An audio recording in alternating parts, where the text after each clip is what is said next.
Hey you and welcome to this video where I will help you out how to request money on Wise.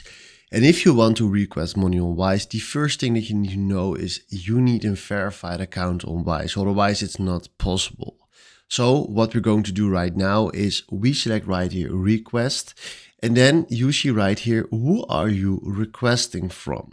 So we can search for someone else on Wise, so we need to fill in the name, Wise tag, email or phone number, and then you can search that person on Wise. But if you want to have a link, that's also very nice to do. You select right here, share a link, and then we can fill in right here, for example, 100 euros. And then we do right here from the party of yesterday.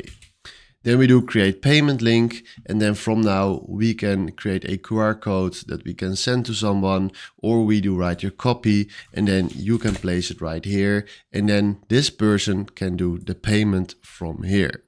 So this is how you can request from here a payment. So this is how you can request money on Wise. Hopefully this was exactly the video where I was looking for. Thanks for watching and have a wonderful day. Ciao.